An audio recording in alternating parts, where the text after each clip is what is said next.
السلام علیکم ورحمۃ اللہ وبرکاتہ۔ اعوذ باللہ من الشیطان الرجیم، بسم اللہ الرحمن الرحیم۔ رب اشرح لی صدری ویسر لی امری واحلل عقدۃ من لسانی یفقہوا قولی، رب زدنی علما اللہم فقہنا فی الدین۔ آج کا لیسن 102 سے 103 تک ہے۔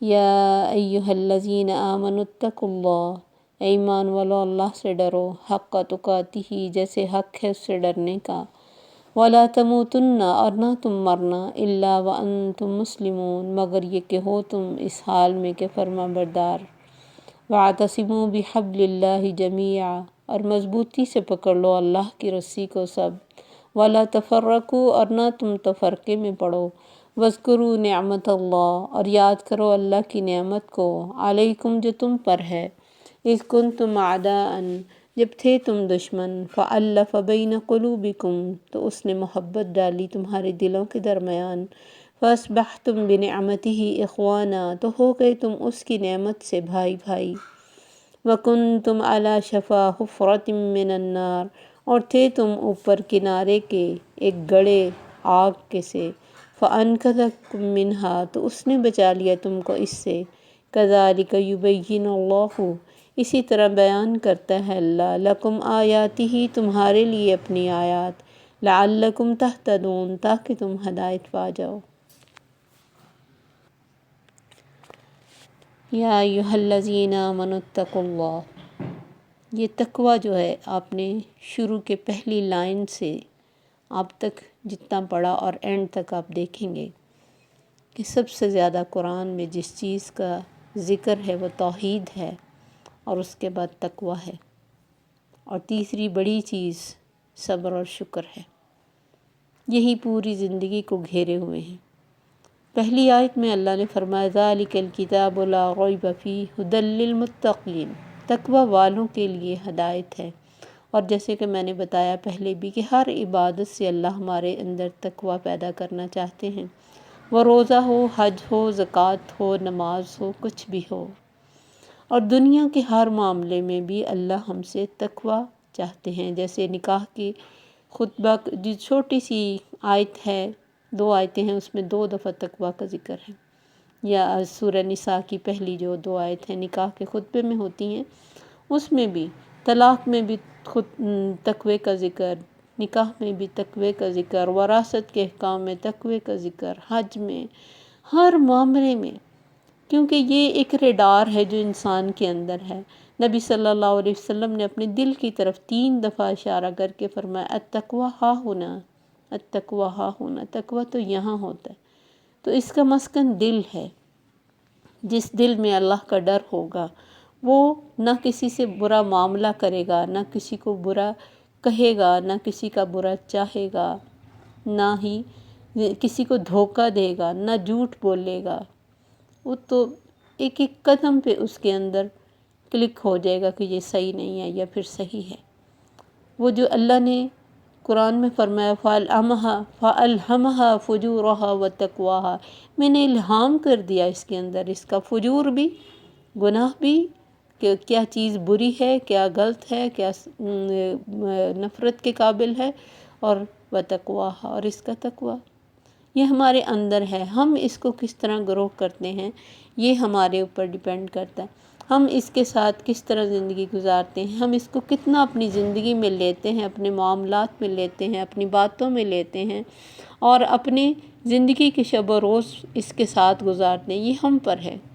اللہ نے ہمیں واضح کر کے بتا دیا، اور ساری جو عبادتیں ہیں ان کے ساتھ بھی اس کو گرو کرنے کا راستہ، یعنی یہ بھی بتایا کہاں سے لینا ہے اور کیسے گرو کرنا ہے، اور کیا چیز ہے، اور اس سے فائدے کیا ہیں، اور اس کے نہ ہونے سے نقصان کیا، ہر چیز ہمیں اس قرآن سے پتہ چلتی۔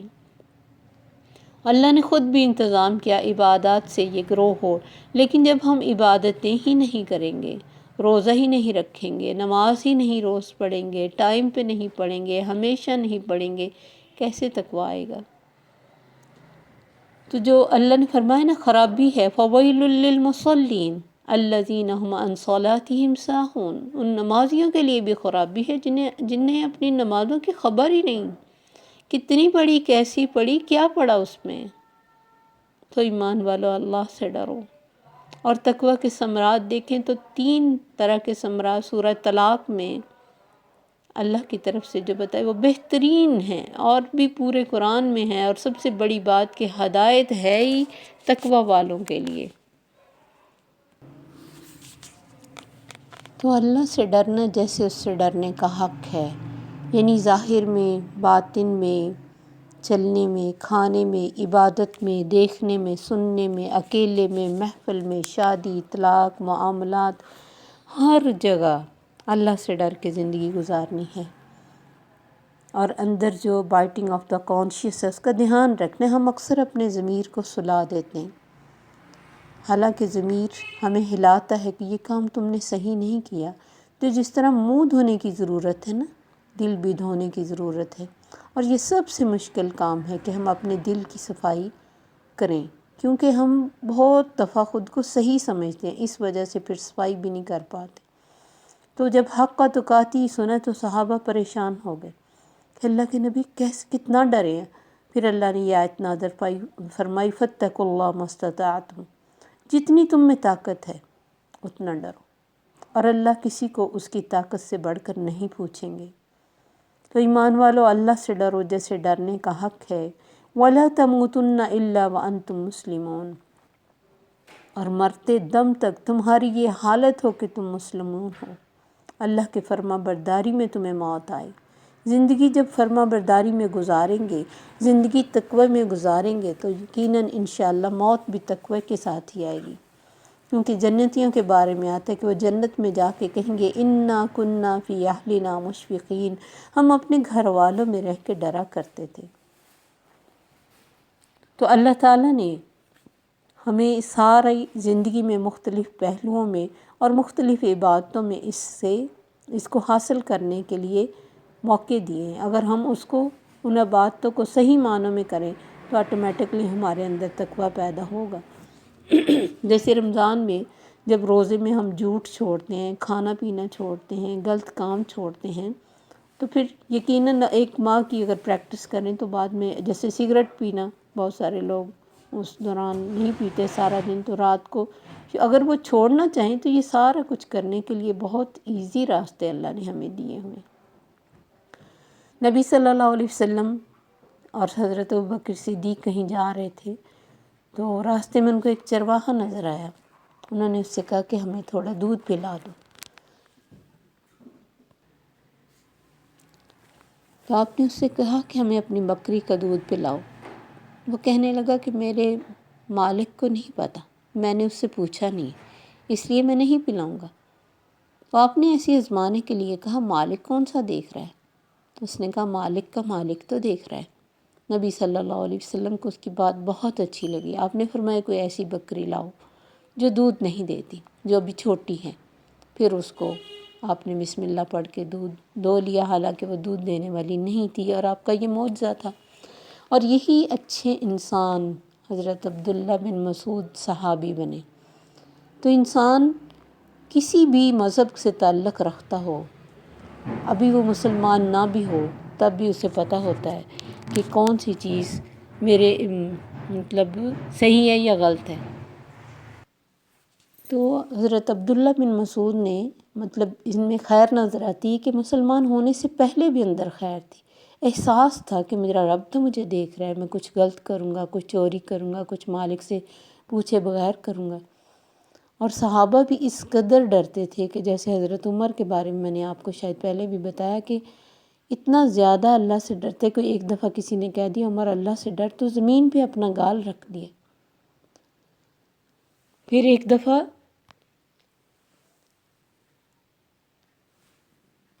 ایک صحابی اپنے غلام کو مار رہے تھے، آپ نے اسے کہا اللہ سے ڈرو۔ وہ اتنا زیادہ ڈر گئے کہ فوراً چھوڑ دیا اس کو مارنا، اور خود اسے کہا کہ اب تم میرے یعنی زمین پہ منہ رکھ کے کہ میرے گال پر اپنا پاؤں رکھو۔ کسی نوکر سے ایسے کروانا یہ کیا چیز ہے؟ اللہ کا ڈر۔ اور 3 لوگ جو بنی اسرائیل کے، ایک پتھر آ گیا تھا ان کی غار کے آگے، تو انہوں نے بھی اپنے جو اعمال پیش کیے تھے اس میں اللہ کا ڈر تھا۔ اس میں ایک شخص نے یہ واقعہ اللہ کے آگے رکھا تھا اپنی زندگی کا کہ یا اللہ، میرے چچا کی بیٹی تھی جسے کچھ پیسوں کی ضرورت پڑ گئی، وہ میرے پاس پیسے لینے آئی تو میں نے اسے برائی کی دعوت دی لیکن واپس چلی گئی۔ پھر دوبارہ مجبوری، حالات کی مجبوری سے دوبارہ آئی اور میری بات ماننے پہ راضی ہو گئی۔ حالات اس کے اتنے خراب تھے، لیکن جب میں اس پہ قابو پا چکا تو اس نے مجھے کہا اللہ سے ڈرو۔ میں ہٹ گیا اس سے اور میں نے اسے پیسے دے دیے۔ یا اللہ، اگر میں نے تیرے ڈر سے کیا تو اس پتھر کو ہٹا دے۔ اور اللہ نے اس پتھر کو ہٹایا تھا تھوڑا۔ پھر دوسرے دو افراد نے اپنے واقعات پیش کیے تھے۔ تو یہ کتنی بڑی بات تھی کہ صرف اللہ کے ڈر سے ایک انسان اپنے سامنے پڑی ہوئی برائی سے پیچھے ہٹ جائے۔ تو یہ ڈر ہے، اصل میں یہ ایک طرح سے ریڈار ہے کہ میرا رب مجھے دیکھ رہا ہے۔ گناہ کا نظر آ جانا، یہی تقویٰ ہے۔ اب جیسے وہ بچی تھی چھوٹی سی جو حضرت عمر رضی اللہ تعالیٰ عنہ نے جس کی بات سن لی تھی، جو ہماری بکس میں بھی تھی، جو کہ اپنی ماں سے کہہ رہی تھی کہ ماں دودھ میں پانی نہ ملاؤ، امیر المومنین نے منع کیا۔ اس نے کہا وہ کون سا دیکھ رہے ہیں؟ اس نے کہا اللہ تو دیکھ رہے ہیں۔ حضرت عمر نے اس بچی کا رشتہ لے لیا تھا۔ یہ ہے تقویٰ، اور اسی چیز کو اللہ پسند کرتے ہیں۔ ہمیں کوئی دیکھ رہا ہو یا نہ دیکھ رہا ہو، وہ رب تو دیکھتا ہے۔ بس اس ڈر سے کسی بھی گناہ کو چھوڑنا، اکیلے میں، محفل میں، حتیٰ کہ ایک آنکھ کا دیکھنا کوئی دوسرا نہیں سمجھ سکتا آپ کی آنکھ میں کیا فیلنگ ہے، صرف آپ سمجھ سکتے ہو کہ میں کسی کو کس نظر سے دیکھ رہی ہوں، اور اس نظر کو جھکا لینا۔ اسی نظر کے لیے حضرت علی سے آپ نے کہا تھا علی، پہلی نظر معاف ہے، دوسری نہیں۔ پہلی تو اچانک پڑ گئی، دوسری جو تم نے سوچ کے ڈالی، کوئی چیز پسند آ گئی، اسے بار بار دیکھا۔ اور اب آپ دیکھ سکتے ہیں کہ کیسے ڈٹائی سے لوگ دیکھتے ہیں ایک اپوزٹ سیکس کو۔ کوئی شرم حیا ہی نہیں ہوتی، نہ اپنی عمر کا لحاظ ہوتا ہے۔ تو یہ ساری کمی تقویٰ کی کمی ہے۔ لڑکی ایک ہے تو اس نے کی بوائے فرینڈ بنائے ہوئے، اور لڑکا ایک ہے تو اس نے کی فرینڈز بنائی ہوئی۔ تو حق کا توقاتی کہاں ہے؟ کہ جیسے حق ہے اس کے ڈرنے کا، مت بھولو کہ اگر ماں باپ، بہن بھائیوں اور رشتہ داروں میں سے کوئی نہیں دیکھ رہا، وہ رب دیکھ رہا ہے۔ ویسے تو ہم نے بڑے بڑے سٹیکر ہر جگہ لگائے ہوئے ہیں، اللہ دیکھ رہا ہے، لیکن جس کے دل میں یہ فرقان آ جائے، جس کے دل میں یہ احساس ہو جائے، اسے سٹیکر لگانے کی ضرورت نہیں پڑتی، اس کے اندر یہ چیز پیدا ہوتی۔ اسی لیے تو اللہ نے کہا ان تتقوا اللہ یجعل لکم فرقانا، اگر اللہ سے ڈرو گے وہ تمہارے لیے ایک کسوٹی بنا دے گا، تمہیں اندھیرے اور روشنی میں، برائی اور اچھائی میں، بے حیائی اور حیا میں، اور اچھائی اور اچھی پرسنالٹی اور بری پرسنالٹی کے گروہ کرنے میں، تمہیں تو ایک کسوٹی معیار مل جائے گا۔ تمہیں پتہ ہوگا کون سا کام ہے جو اس معیار سے گرا ہوا ہے، اس سے بچ جاؤ گے۔ وَلَا تَمُوتُنَّ إِلَّا وَأَنْتُمْ مُسْلِمُونَ، مرتے دم تک مسلمان رہنا، فرما بردار رہنا، مر نہ جانا اس سے پہلے کہ تم اللہ کے فرما بردار نہ ہو۔ جیسی زندگی گزارو گے ویسی موت آئے گی، اور جس طرح کے مرو گے اسی طرح اٹھائے جاؤ گے۔ کوئی نہیں ہے کہ کیا کچھ ہوگا اور رزلٹ کچھ اور نکل آئے گا۔ یہ دنیا میں تو شاید کہیں رشوت لگا کر اور سفارش کے ساتھ ہو جائے، وہ میرے رب کے اصول ہیں جو بدلہ نہیں کرتے، نہ کسی انسان کے لیے، نہ کسی نبی اور ولی کے لیے، سب کے لیے اس کا ایک اصول ہے، ان اکرمکم عند اللہ اتقاکم، بے شک تم میں سب سے بڑھ کر عزت والا ہے جو سب سے بڑھ کر پرہیزگار ہو۔ ھدی للمتقین، ہدایت تقوی والوں کے لیے، والجنۃ للمتقین، جنت تقوی والوں کے لیے، والعاقبۃ للمتقین، انجام تقوی والوں کے لیے۔ وَمَن يَتَّقِ اللَّهَ يَجْعَل لَّهُ مَخْرَجًا، جو اللہ سے ڈر کے زندگی گزارے گا، اللہ اس کو مشکلوں سے نکلنے کا راستہ دیں گے، اور وہاں سے رزق دیں گے جہاں سے اس نے کبھی سوچا بھی نہیں ہوگا، اس کے درجات کو بلند کریں گے، اس کے گناہوں کو مٹا دیں گے۔ اللہ تعالیٰ نے فرمایا ان رحمتی وسعت کل شیء، میری رحمت ہر چیز سے بڑھ کر وسیع ہے، چھائی ہوئی ہے ہر چیز پر۔ فَسَأَكْتُبُهَا لِلَّذِينَ يَتَّقُونَ، ان قریب میں لکھوں گا ان کے لیے جو تقوی کرتے ہیں۔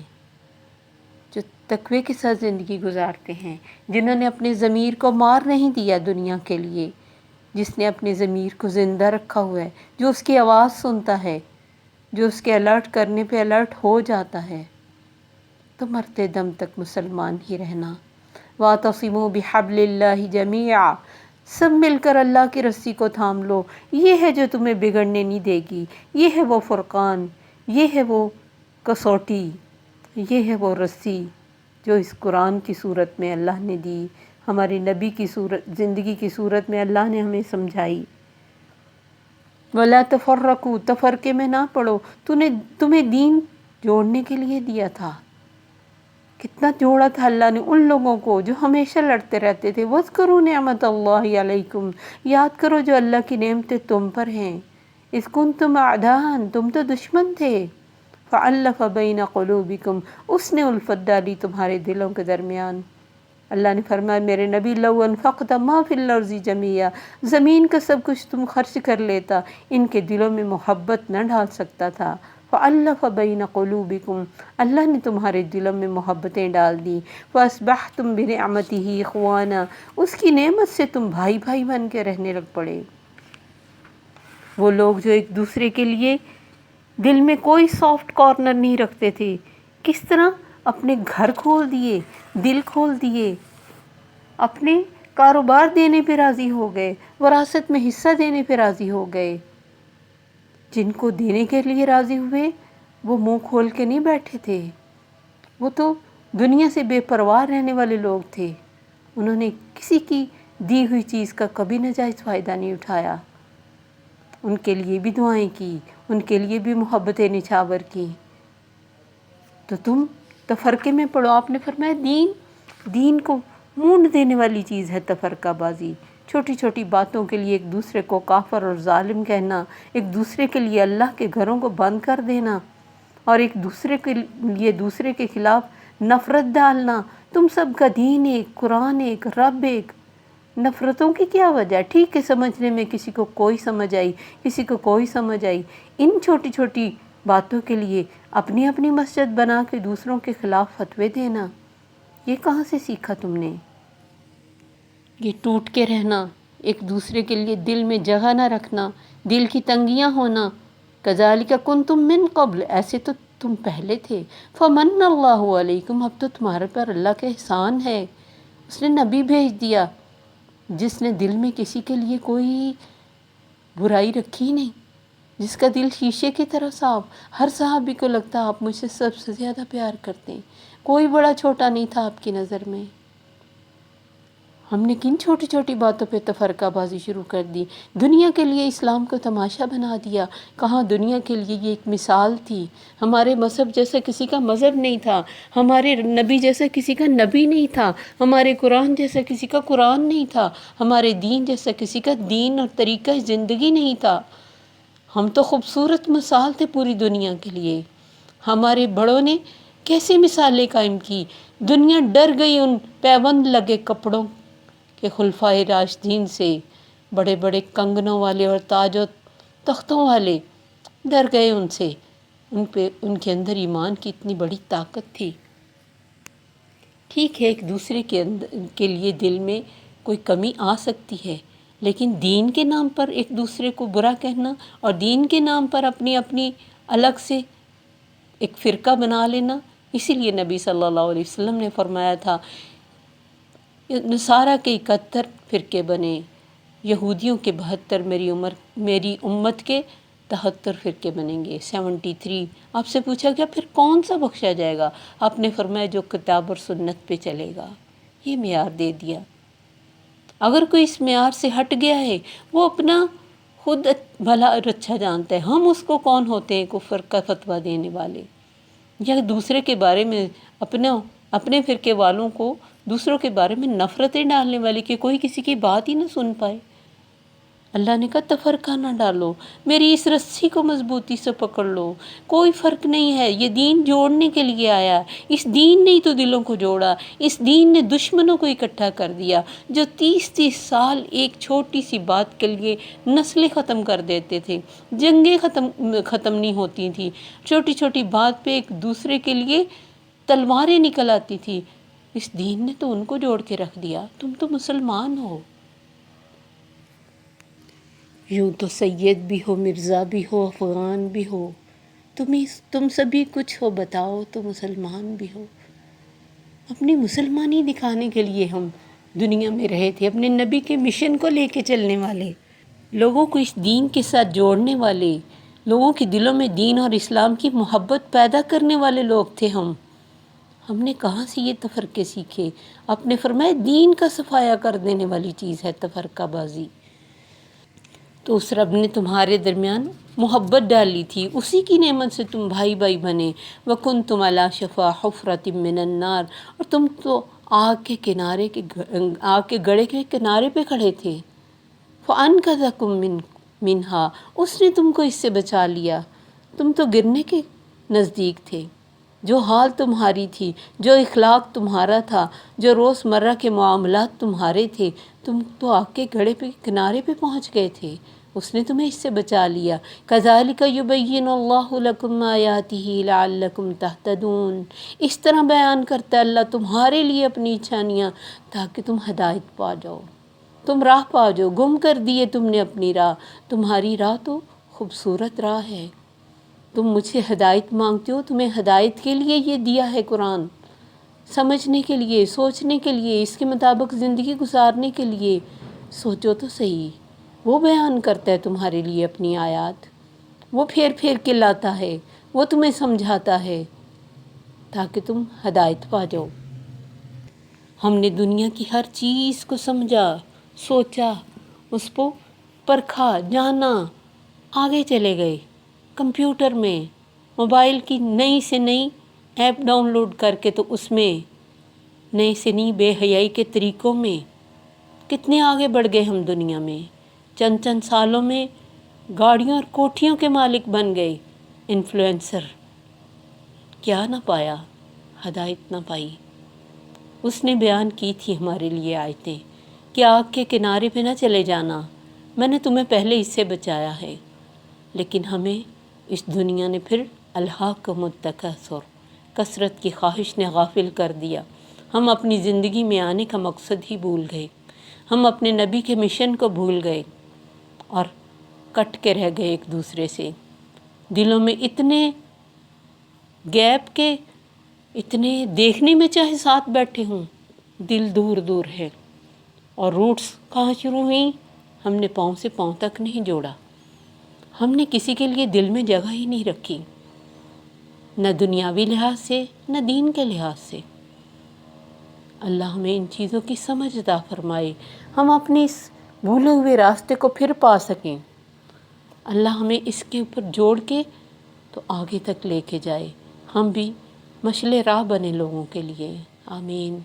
السلام علیکم ورحمۃ اللہ وبرکاتہ۔